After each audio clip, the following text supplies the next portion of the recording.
Donc, ensuite, c'est comme on l'a fait pour d'autres programmes.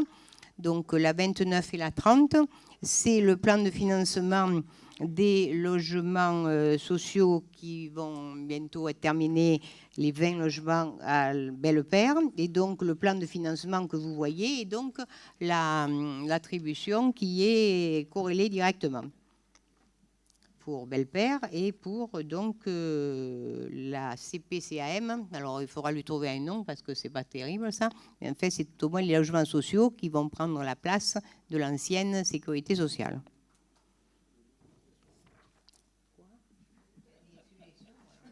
Donc, y a-t-il des questions? Oui. Juste rappeler sur les logements sociaux, on parlait tout à l'heure de transparence pour la bourse au permis de construire et pour le BAFA. On demande... J'ai dit à quoi? Au permis de construire. Bon, c'est un mauvais lapsus, je m'en excuse.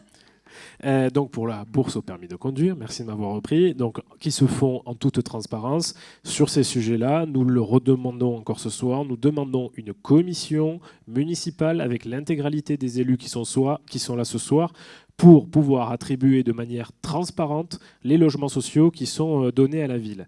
La ville va bénéficier sur Belle-Père de 14 logements, va bénéficier sur la caisse primaire d'assurance maladie de 23 logements, donc ça fait plus d'une trentaine de logements, quasiment 40, que la ville va attribuer de la manière la plus opaque, puisque je le rappelle, les dossiers sont pris, choisis, filtrés par la municipalité, et c'est ceux qui sont donnés ensuite à la Logirem.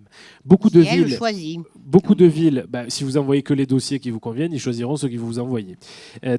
C'est QFD, comme on dit. Dans toutes les autres villes, pour éviter... Dans les autres villes, Madame le maire, s'il vous plaît. Madame le maire, s'il vous plaît. Dans les autres villes, comment ça fonctionne? Dans les autres villes, comment ça fonctionne? Et on est l'une des communes à fonctionner de cette manière-là. Dans les autres villes, c'est très simple. Avant que les dossiers pour les logements sociaux soient envoyés à la Logirem, il y a une commission municipale avec l'intégralité des élus qui permet d'avoir une totale transparence sur les dossiers qui sont envoyés à la Logirem. C'est ce que vous ne souhaitez pas mettre en place. C'est un choix, en tout cas, c'est le choix que nous ferons, nous, dans les 2 ans à venir. Nous mettrons en place, avec l'intégralité des élus, une commission transparente sur les logements sociaux. Alors, je sais il n'y a pas tellement de villes, comme vous le dites, qui font ce genre de choses. Bon, il y a en particulier la ville de Salon, et bon, on ne peut pas dire que ça marche terriblement bien, ça, hein.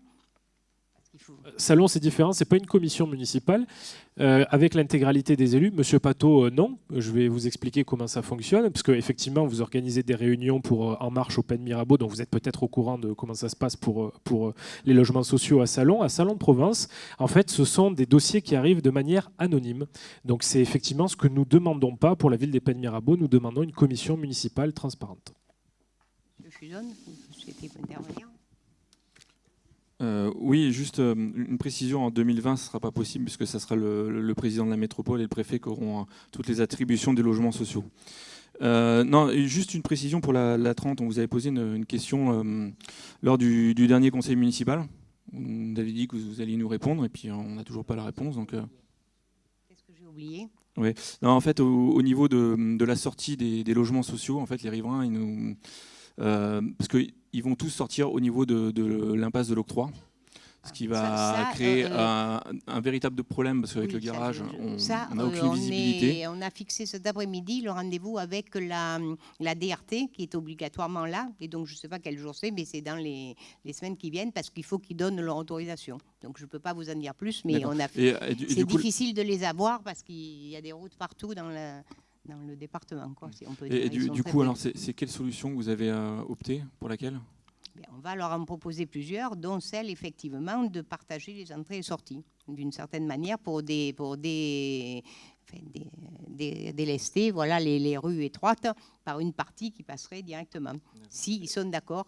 Et que ça peut être jugé sécurité, en bonne sécurité technique. Parce qu'en fait, j'allais dire, bon, nous, on a des gens qui peuvent nous proposer chez nous, mais il faut que ça ait la bénédiction de la direction des routes. Hein. Enfin, la bénédiction, si je veux dire ça comme ça, quoi. Et vous n'avez pas retenu la possibilité de mettre des feux ? Les feux, je crois que dans la première fois où on les avait consultés, ils n'étaient pas trop d'accord. Bon, pour des raisons, j'allais dire, probablement techniques, mais de toute façon, à la réunion, on en reparlera.